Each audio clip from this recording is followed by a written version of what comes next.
Alright, this is the third video of Akiyama vs. Deli.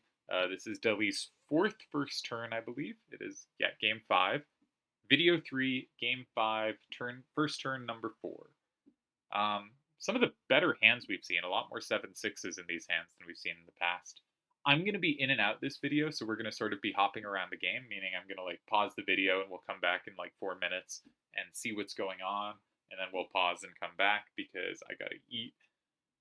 But it's been a really good match so far. I think the first video had a lot of really fun creativity. The second video was just very solid, correct play from both players. And now we have both players with kind of almost opposite 7-6 corners. I guess Akiyama has slightly better 7-6 corners, and they each have a nice third corner. 7-5-4-2 is no 7-6. 6-6-3-3 is very good.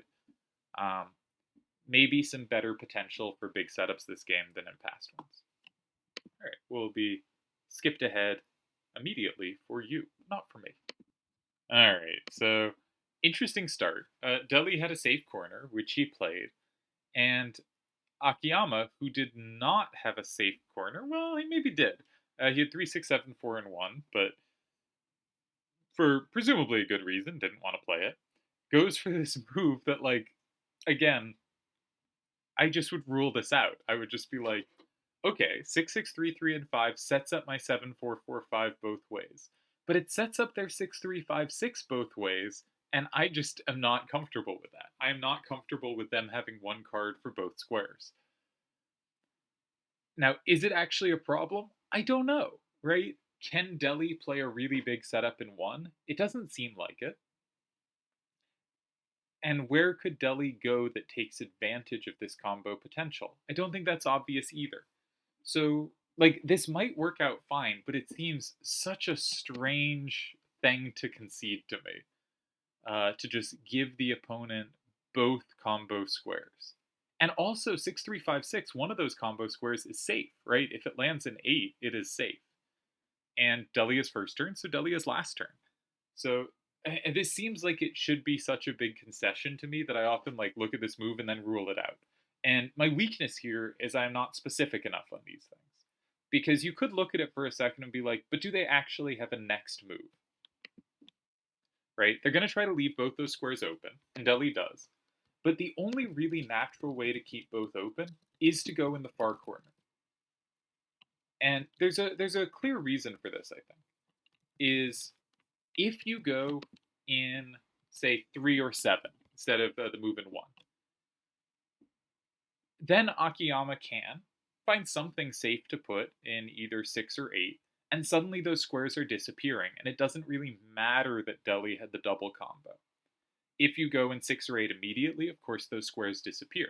So you might think, okay, 1, 2, and 4 are the squares that leave them open. But 2 and 4, often the game can get clunky around those squares. For instance, if you go in 2, maybe they slide in 6, planning to meet 3 with 8, and they've found a way to get rid of 6 and 8 without, like, what you want out of these paired squares is when they go in 6, you get to go in 8. But if you go in 2, when they go in 6, you might have to go in 3, and you don't get to go in 8. And so the only way to position it such that you get to use those paired squares in a really nice seeming way is to go in the far corner. And if you don't have a good play in the far corner, maybe it doesn't work out. Now, Deli did a really interesting move in the far corner, taking advantage of the combo potential. Because his card, he does not have a recapture in 4. But Akiyama's only captures in 2 are weak to 5. And so Deli is going to put some effort into not flipping 5 and leaving his combo potential open later. Notice Akiyama does not have combos back in 4. So if Akiyama goes in 2, I think Deli's planning to like go in 1 or go in 7, something that leaves 6 and 8 open and makes sure that he will get to land in that last and that combo will flip as many extra cards as possible. Interesting move. It also creates a threat, right? If Akiyama does not go in 2, Deli can go in 2 and he locks in the card in 1. I like this move a lot. I don't know how much pressure it is, but it's the kind of move that can just win. And it can be hard to play because it is hard to make a move in 1 that doesn't have a recapture in 4. And I think something Deli probably has better instincts for than I do. When you have one card for both squares 6 and 8, you really, really want to go in the opposite corner. Like, I don't know how well I explained that, but I cannot stress enough that, like, the opposite corner, for a human mind at least, maybe the computer will be like, no, no, no, 3 was obviously winning. But, like, for a human mind, this is the square that by far makes the most sense. All right, Akiyama gets rid of one of the combo squares. Now, I think Deli has two serious options here. He can go 2, which we know gets real value because it locks in 1, or he can go 6 immediately. He probably has to go 6. I guess the question is Bomb 2 good? Because Bomb 2 is safe, but also 7445 lands in 6 really obnoxiously because it's safe and it combos through to other stuff. Okay, so what happens if you take 6 immediately? If you play 6, 3, 5, 6, and 6, notably you are not weak to any combo chains. Akiyama has this plus in 2. Didn't notice this plus. Doesn't matter. So if you go 6, if Akiyama goes 2, it depends what he goes 2 with, of course, but if he goes 2 with 3, 6, 7, 4, you can't take it, but you don't need to because he has no captures left. You do win there. If he goes 2 with 7, 2, 4, 6, or 7, 4, 4, 5, it may take things, but you take back and you're going to end up with cards in 3, 6, 9, quite possibly 2, a card in hand, and you're capturing something else on your final turn. So I think all of those lines have to be winning. I think if you go 6, you're winning against 2. If they go 3, if they don't capture, you're going to have cards in 1, 2, 6, 9, and you're going to have something taking on the last turn. So they really have to capture, but then you can... He does go 6. So if 3, 6, 7, 4, and 3, the thing is, if they capture, you combo back in 2, right? 3, 6, 7, 4 is comboed. If it wasn't comboed, but you have bomb to take it anyway. Yeah, so that's easily winning. What about 6? You go 6, you slide in 6 such that you can plus in 2. Can you do that? Well, if you do something like 3, 6, 7, 4, and 4, you make it, it's 6, 4, you make it 5, 5. Deli takes one thing, he makes it 6, 4. So, okay, I think the move has to be 7. If there's a hold, it's in 7. I should have gotten there quicker, but kind of ruling out all the other suspects. So say 7, 4, 4, 5 in 7.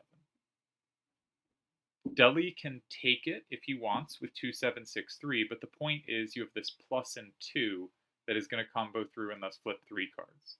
So Deli will go up 7, 3, but you will flip 3 things back to go up 6, 4, and Deli only flips one thing at the end. But Deli could go 6, 5, 4, 5 in 3. Is that the right card? Let's say that's the right card. 6, 5, 4, 5, and 3. If you go in 4, you can never flip 1, you can only flip 5, and bomb flips 5 back. And if you go in 2, you can only flip 2 things, and Deli flips 2 things back usually.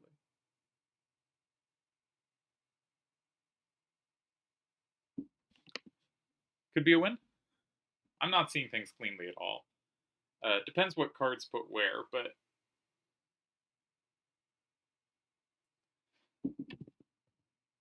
could 3, 6, 7, 4, and 7 tie? I think 7, 4, 4, 5 loses to 6, 5, 4, 5, and 3. I think that loses, because you definitely can't go 4 there, and if you go 2, you at most flip 2 things.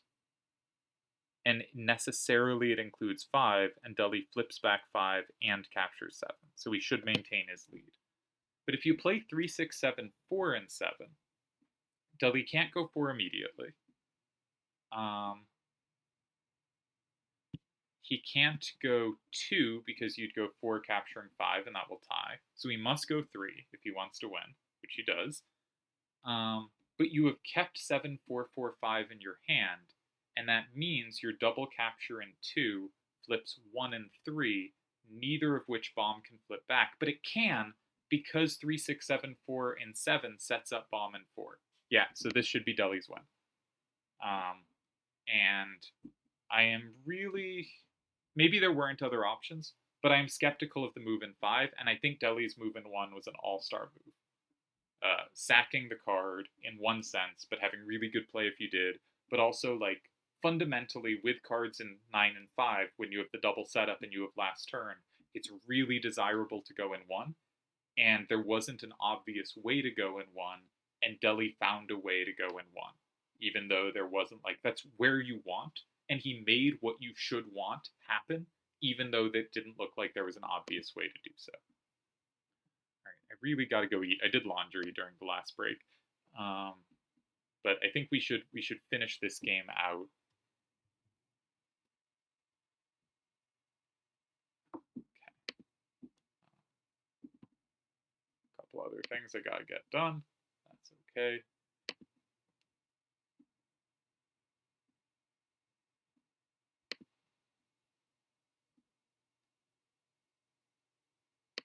I don't want to abandon this game just as, like, it's coming to a head, but I think Deli has won. I don't see a save.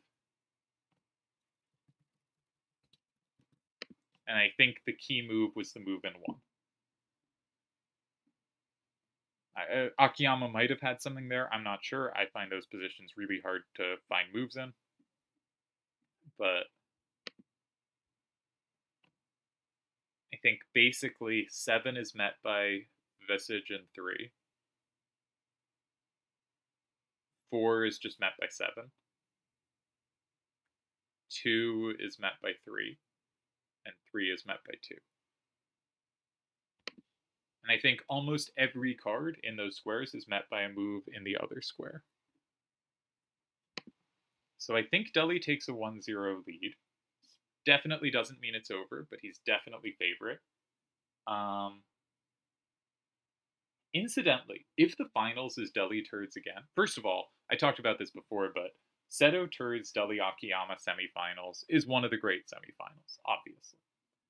But if Deli Turds is the finals, it will be kind of remarkable that in both tour final style tournaments, Kefka and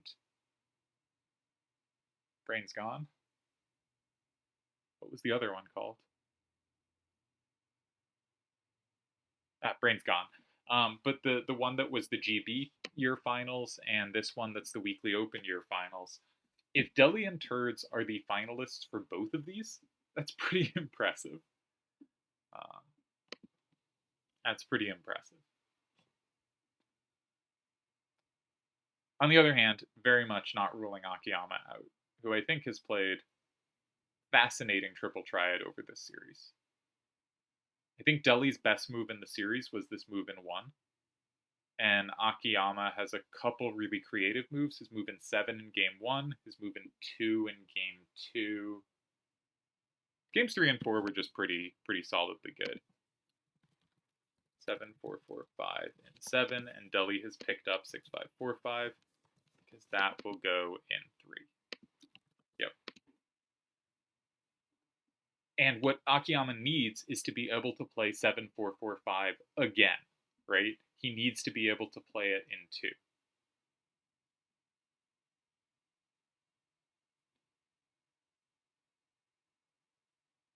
And the reason he couldn't start with... So he couldn't play 3, 6, 7, 4, and 7 because that sets bomb up to be even better in 4.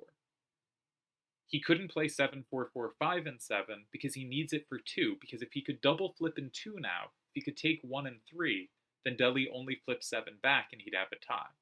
And he needs to keep 7, 2, 4, 6 in his hand, because if you use that, Deli can just go in 4, he doesn't have to do the setup in 3, he can just go 4, and you don't have the combo in 2 to punish that. So he sort of needed all 3 of his cards to remain in his hand, and there wasn't a way to do that, of course.